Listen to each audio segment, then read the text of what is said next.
എല്ലാവർക്കും നമ്മുടെ പുതിയ വീഡിയോയിലേക്ക് സ്വാഗതം. ഇന്നത്തെ നമ്മുടെ റെസിപ്പി നല്ല സൂപ്പർ ടേസ്റ്റി ആയിട്ടുള്ള ഒരു ഫിഷ് ഫ്രൈ ആണ്. സാധാരണ നമ്മൾ ഉണ്ടാക്കുന്ന ഒരു ഫിഷ് ഫ്രൈ അല്ല, ഇതൊരു റെസ്റ്റോറൻറ്റ് സ്റ്റൈൽ നല്ല സൂപ്പർ ടേസ്റ്റി ആയിട്ടുള്ള ഒരു മസാല ഫിഷ് ഫ്രൈ ആണ്. ഈ ഒരു ഫിഷ് ഫ്രൈയിൽ ചെറിയൊരു ഗ്രേവിയൊക്കെ വന്ന് നല്ല ചൂട് ചോറിൻ്റെ ഒപ്പം അതുപോലെ തന്നെ കപ്പയുടെ കൂടെയും നല്ല ചൂട് പൊറോട്ടയുടെ കൂടെ ഒക്കെ കഴിക്കാൻ പറ്റിയ അടിപൊളിയായിട്ടുള്ള ഒരു ഫിഷ് റെസിപ്പിയാണ്. അപ്പം നമുക്ക് ഇതെങ്ങനെയാണ് തയ്യാറാക്കുന്നതെന്ന് ഒന്ന് കണ്ടു നോക്കാം. ഈ ഒരു വീഡിയോ കണ്ടുകൊണ്ടിരിക്കുന്ന സമയത്ത് നിങ്ങൾക്ക് ഇഷ്ടപ്പെടുവാണെങ്കിൽ മറക്കാതെ തന്നെ ഒരു ലൈക്ക് ബട്ടണും കൂടെ ഒന്ന് ക്ലിക്ക് ചെയ്യണേ. അപ്പോൾ ആദ്യം തന്നെ നമുക്ക് ഈ ഒരു മസാല ഫിഷ് ഫ്രൈ റെഡിയാക്കാൻ ആവശ്യമായിട്ടുള്ള ഒരു മസാല ഒന്ന് റെഡിയാക്കിയിട്ട് എടുക്കാം. അപ്പോൾ അതിനായിട്ട് ഈ ഒരു മിക്സഡ് ജാറിലേക്ക് ഇതൊരു 12ഓളം ചെറിയ അല്ലി വെളുത്തുള്ളിയാണ്. അതുപോലെ തന്നെ ചെറിയൊരു കഷ്ണം ഇഞ്ചി എടുത്തിട്ടുണ്ട്. അപ്പോൾ വെളുത്തുള്ളി ഇതിലേക്ക് ഞാൻ ഇട്ട് കൊടുത്തിട്ടുണ്ട്. ഇഞ്ചി നമുക്ക് ചെറിയതായിട്ടൊന്ന് കട്ട് ചെയ്തിട്ട് ഇതിലേക്ക് ഇതുപോലെ ഇട്ട് കൊടുക്കാം. പിന്നെ നമുക്ക് ഇതിലേക്ക് വേണ്ടത് ഒരു 10ഓളം ചെറിയ ഉള്ളിയാണ്. ചെറിയ ഉള്ളിയും കൂടി ഇട്ട് കൊടുത്തിട്ടുണ്ട്. ഇനി നമുക്കിതിലേക്ക് എരിവിനായിട്ട് ഒരു 15ഓളം കാശ്മീരി മുളക് ചെറു ചൂടുവെള്ളത്തിൽ ഒരു അരമണിക്കൂറോളം ഇതിലൊന്ന് കുതിർത്തിയെടുക്കുക. അല്ലെങ്കിൽ നമുക്കിതിലേക്ക് കാശ്മീരി മുളക് കൂടിയായിട്ട് ചേർത്ത് കൊടുത്താലും മതി കേട്ടോ. കാശ്മീരി മുളകാകുമ്പോൾ നല്ലൊരു കളർ ഉണ്ടാവും, പക്ഷെ അധികം അങ്ങ് എരിവുണ്ടാവത്തില്ല. ഇനി നിങ്ങൾ സാധാരണ നല്ല എരിവുള്ള മുളക് പൊടിയാണ് ചേർത്ത് കൊടുക്കുന്നതെങ്കിലും നിങ്ങളുടെ ഒരു എരിവിനനുസരിച്ച് ചേർത്ത് കൊടുക്കുക. ഇതുപോലെ മുഴുവനായിട്ടുള്ള കാശ്മീരി മുളകാണ് എടുക്കുന്നതെങ്കിൽ ഒരു 15-16ഓളം എടുത്താൽ മതി. ഞാനിപ്പോൾ ഇതിൽ പറയുന്നത് 3/4 കിലോ മീനിൻ്റെ അളവാണ് കേട്ടോ. അപ്പോൾ ഒന്നെങ്കിൽ ഇതുപോലെ കാശ്മീരി മുളകായിട്ട് ചേർത്ത് കൊടുക്കുക, അല്ലെങ്കിൽ കാശ്മീരി മുളക് പൊടിയായിട്ട് ചേർത്ത് കൊടുത്താലും മതി.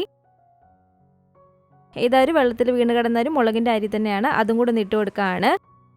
ഇനി നമുക്കിതിലേക്ക് ഒരു തണ്ട് കറിവേപ്പിലയും അതുപോലെ തന്നെ 1 ടീസ്പൂൺ അളവിൽ പെരിഞ്ചീരകവും കൂടി ചേർത്ത് കൊടുക്കാം. മുഴുവനായിട്ടുള്ള ഈ ഒരു മുളകായതുകൊണ്ട് തന്നെ അത് നന്നായിട്ട് അരഞ്ഞ് കിട്ടാൻ വേണ്ടിയിട്ട് വളരെ കുറച്ച് മാത്രം ഇതിലേക്ക് നമുക്ക് വെള്ളം ഒഴിച്ചു കൊടുക്കാം. അപ്പോൾ ആദ്യം ഇതുപോലെ വളരെ കുറച്ച് മാത്രം വെള്ളം ഒഴിച്ചു കൊടുത്ത് നമ്മളൊന്ന് അരച്ച് നോക്കുക. അരയാൻ ബുദ്ധിമുട്ടായിട്ട് തോന്നുന്നുണ്ടെങ്കിൽ കുറച്ചും കൂടി വെള്ളം ഒഴിച്ചു കൊടുത്ത് നമ്മൾ നല്ല ഫൈനായിട്ടൊന്ന് അരച്ചെടുത്താൽ മതി. ഇതുപോലെ ഒരുപാട് വെള്ളം അങ്ങ് ആയി പോകരുത് മസാലയിൽ. അപ്പോൾ ഇത് കണ്ടില്ല, ഇതുപോലെ നല്ല പേസ്റ്റ് പരുവത്തിൽ വേണം നമ്മൾ ഒന്ന് അരച്ചിട്ടെടുക്കാൻ വേണ്ടിയിട്ട്. ഇതിന് നമുക്ക് വേറൊരു പാത്രത്തിലേക്കൊന്ന് മാറ്റി കൊടുക്കാം.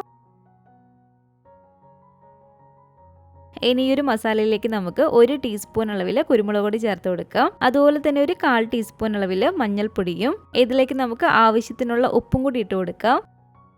കൂടാതെ ഇതിലേക്ക് ഒരു 1.5 ടീസ്പൂൺ അളവിൽ നാരങ്ങ നീരും കൂടി ചേർത്ത് കൊടുക്കുകയാണ്. എന്നിട്ട് നന്നായിട്ട് ഇതുപോലെ ഇളക്കിയിട്ടെടുക്കുക. അപ്പോൾ ഇത് കണ്ടല്ലോ, നമ്മുടെ ഒരു മസാല ഫ്രൈക്ക് ആവശ്യമായിട്ടുള്ള ഈ ഒരു ഫിഷ് മസാല ഇവിടെ റെഡി ആയിട്ടുണ്ട്. ഞാനിപ്പോൾ ഇതിലേക്ക് ഒരു 750 ഗ്രാം, അതായത് ഒരു 3/4 കിലോളം മീൻ നല്ലപോലെ തന്നെ ക്ലീൻ ചെയ്ത് കഴുകി അതിൻ്റെ വെള്ളമൊക്കെ തോർന്നിരിക്കുകയാണ്. ഇന്ന മീനെന്നില്ല, ഏത് കഷ്ണമീൻ വെച്ചിട്ട് നമുക്ക് ഈ ഒരു രീതിക്ക് ഫ്രൈ ചെയ്തിട്ട് എടുക്കാവുന്നതാണ്. ഞാനിപ്പോൾ ഇവിടെ ഈ ഒരു മോദയാണ് എടുത്തിരിക്കുന്നത്. ഇനി നമ്മൾ റെഡിയാക്കിയിട്ടുള്ള ഈ ഒരു ഫിഷ് മസാലയിൽ നിന്ന് ആവശ്യത്തിനുള്ള മസാല ഈ ഒരു മീനിലേക്ക് ഇട്ട് കൊടുത്തിട്ട് നന്നായിട്ട് ഒരു മസാല മീനിലൊന്ന് തേച്ച് കൊടുക്കാം.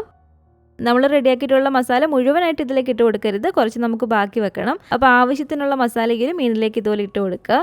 എന്നിട്ട് ആ ഒരു മീനിൻ്റെ എല്ലാ സൈഡിലാകുന്ന രീതിയിൽ മസാല നമുക്ക് ഇതുപോലെ നന്നായിട്ടൊന്ന് തേച്ച് കൊടുക്കാം. ഇത് കണ്ടില്ല, നന്നായിട്ട് തന്നെ ഞാൻ ഒരു മസാല ഒന്ന് തേച്ച് കൊടുത്തിട്ടുണ്ട്. ഇതുപോലെ മസാല ഒന്ന് പുരട്ടിയതിന് ശേഷം കുറഞ്ഞതൊരു അരമണിക്കൂർ മുതൽ 1 മണിക്കൂർ വരെ നമുക്കിതൊന്ന് റെസ്റ്റ് ചെയ്യാൻ വേണ്ടിയിട്ട് വെക്കാം. ഒരുപാട് സമയമൊന്നും ഇല്ലെങ്കിൽ ഏറ്റവും കുറഞ്ഞ നമ്മളൊരു അരമണിക്കൂർ വെക്കുക. ഞാനിപ്പോൾ ഇവിടെ ഒരു 1 മണിക്കൂറോളം ഈ ഒരു മീനൊന്ന് മസാല പുരട്ടി ഇതുപോലെ വെക്കുന്നുണ്ട്. ഇത് കണ്ടില്ല, ഇതുപോലെ നമ്മൾ ആ ഒരു മീനിലേക്ക് ആവശ്യത്തിനുള്ള മസാല തേച്ച് കൊടുത്തതിന് ശേഷം ഇതുപോലെ നമുക്ക് കുറച്ച് മസാല മിച്ചം വരും. അത് നമുക്ക് ലാസ്റ്റത്തേക്ക് ആവശ്യമുണ്ട്. അപ്പോൾ ഈ ഒരു ബാക്കി വന്നിട്ടുള്ള മസാല നമ്മളൊന്ന് എടുത്ത് മാറ്റി വെക്കാം കേട്ടോ. അത് നമുക്ക് ലാസ്റ്റത്തേക്ക് എടുക്കാം. അപ്പോൾ 1 മണിക്കൂറോളം ഈ ഒരു മീൻ ഇതുപോലെ ഒന്ന് റെസ്റ്റ് ചെയ്യാൻ വെച്ചതിന് ശേഷം ഇനി നമുക്കിതൊന്ന് ഫ്രൈ ചെയ്തിട്ട് എടുക്കാം. ഇതിലേക്ക് ഞാനൊരു 3-4 ടേബിൾ സ്പൂണോളം വെളിച്ചെണ്ണ ഒഴിച്ച് കൊടുക്കുകയാണ്. നല്ലൊരു ടേസ്റ്റ് കിട്ടണമെങ്കിൽ നമ്മൾ വെളിച്ചെണ്ണ തന്നെ എടുക്കണം. ഇതുപോലെ ഞാൻ ആവശ്യത്തിനുള്ള വെളിച്ചെണ്ണ ഒഴിച്ച് കൊടുത്തിട്ടുണ്ട്. മീൻ അടി പിടിക്കാതിരിക്കാൻ വേണ്ടിയിട്ട് വേണമെങ്കിൽ നമുക്ക് കുറച്ച് കടുക് ഇട്ട് കൊടുക്കാം, അല്ലെങ്കിൽ ഇതുപോലെ കുറച്ച് കറിവേപ്പില ഇട്ട് കൊടുത്താലും മതി. എന്നിട്ട് നല്ല ചൂടായിട്ട് കിടക്കുന്ന എണ്ണയിലേക്ക് നമുക്ക് ഈ ഒരു മീൻ കഷ്ണങ്ങൾ ഇട്ട് കൊടുക്കാം. ഇതിൻ്റെ മുകളിലേക്ക് നമുക്ക് ഇതുപോലെ കുറച്ച് കറിവേപ്പില ഇട്ട് കൊടുക്കാം. ഒരു സൈഡ് നല്ല പോലെ തന്നെ വെന്ത് നന്നായിട്ട് ഇതുപോലെ നമ്മൾ ഒരിഞ്ഞ് വരുമ്പോഴത്തേക്ക് നമുക്കിത് മറിച്ചിട്ട് കൊടുക്കാം. ഇതുപോലെ തിരിച്ച് മറിച്ചിട്ട് കൊടുത്ത് മീൻ നല്ല പോലെ തന്നെ നമ്മൾ സാധാരണ ഫ്രൈ ചെയ്യുന്ന പോലെ ഈ ഒരു രീതിക്കൊന്ന് ഫ്രൈ ചെയ്തിട്ട് എടുക്കുക.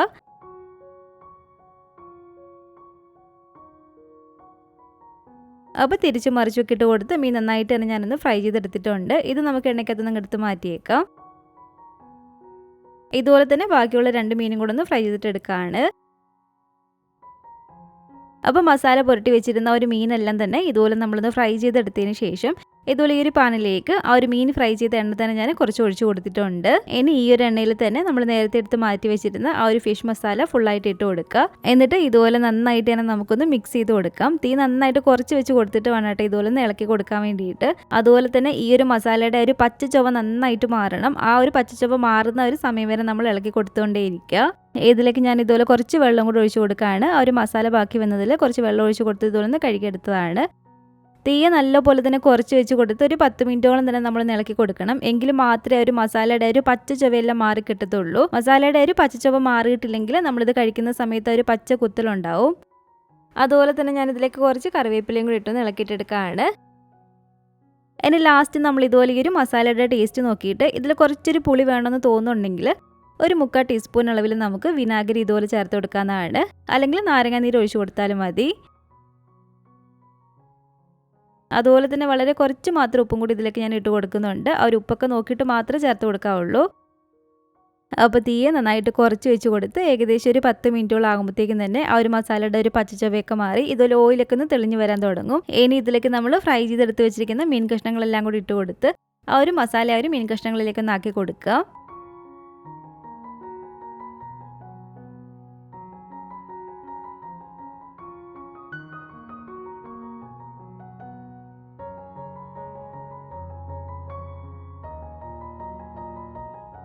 ശേഷം ഇതിലേക്ക് നമുക്ക് കുറച്ച് കറിവേപ്പിലയും കൂടി ഇട്ട് കൊടുക്കാം. ഇതുപോലെ ഒരു മീനിൽ നന്നായിട്ട് ഒരു മസാല ആക്കിയതിന് ശേഷം ഒരു 2-3 മിനിറ്റും കൂടി നമ്മൾ തീയൊന്ന് കുറച്ച് വെച്ച് കൊടുത്താൽ മതി. അപ്പോഴത്തേക്കും നമ്മുടെ നല്ല അടിപൊളി ടേസ്റ്റി ആയിട്ടുള്ള ഫിഷ് മസാല ഫ്രൈ ഇവിടെ റെഡിയായി കിട്ടും. ശരിക്കും ഇതൊരു Mangalore restaurant style fish fry ആണ്. ഞാൻ ആദ്യമേ പറഞ്ഞ പോലെ തന്നെ നല്ല ചൂട് ചോറിൻ്റെ ഒപ്പം കപ്പയും നല്ല ചൂട് പൊറോട്ടയുടെ കൂടെ ഒക്കെ കഴിക്കാൻ പറ്റിയ നല്ല സൂപ്പർ ടേസ്റ്റി ആയിട്ടുള്ള ഒരു ഫിഷ് ഫ്രൈ ആണ്. അപ്പോൾ ഈ ഒരു രീതിക്ക് മീൻ ഫ്രൈ ചെയ്ത് നോക്കിയിട്ടില്ലെങ്കിലൊന്നും ഉണ്ടാക്കി നോക്കുക. ട്രൈ ചെയ്തിട്ട് നിങ്ങളുടെ അഭിപ്രായങ്ങളൊക്കെ മറക്കാതെ തന്നെ നമ്മുടെ കമൻറ്റ് ബോക്സിൽ വന്ന് അറിയിക്കണേ. അതുപോലെ തന്നെ ഈ ഒരു വീഡിയോ ഇഷ്ടപ്പെട്ടെങ്കിൽ മറക്കാതെ തന്നെ ഒരു ലൈക്ക് ബട്ടണും കൂടെ ഒന്ന് ക്ലിക്ക് ചെയ്യുക. നിങ്ങളുടെ ഫാമിലി ഫ്രണ്ട്സൊക്കെ ആയിട്ട് നമ്മുടെ ഈ ഒരു വീഡിയോ ഒന്ന് ഷെയർ ചെയ്ത് കൊടുക്കുക. അതുപോലെ പുതിയതായിട്ട് നമ്മുടെ ഈ ഒരു ചാനൽ ആരെങ്കിലും കാണുന്നുണ്ടെങ്കിലും ഇതുവരെയായിട്ടും ഈ ഒരു ചാനൽ സബ്സ്ക്രൈബ് ചെയ്തിട്ടില്ലെങ്കിലും താഴെ കാണുന്ന ആ ഒരു റെഡ് സബ്സ്ക്രൈബ് ബട്ടണും കൂടെ ഒന്ന് പ്രസ് ചെയ്ത് സപ്പോർട്ട് ചെയ്യണേ. കൂട്ടത്തിൽ കാണുന്ന ബെല്ലൈക്കണും കൂടെ ഒന്ന് ക്ലിക്ക് ചെയ്ത് അതിൽ ഓൾ എന്ന ഒരു ഓപ്ഷൻ തന്നെ കൊടുക്കുകയാണെങ്കിൽ ഞാൻ പുതിയ റെസിപ്പികളൊക്കെ ഇടുന്ന സമയത്ത് നിങ്ങൾക്ക് അതിൻ്റെ നോട്ടിഫിക്കേഷൻ കിട്ടുന്നതായിരിക്കും. ഇൻഷാ അല്ലാഹ് വീണ്ടും നമുക്കിതുപോലെ നല്ലൊരു റെസിപ്പി ആയിട്ട് കാണാം.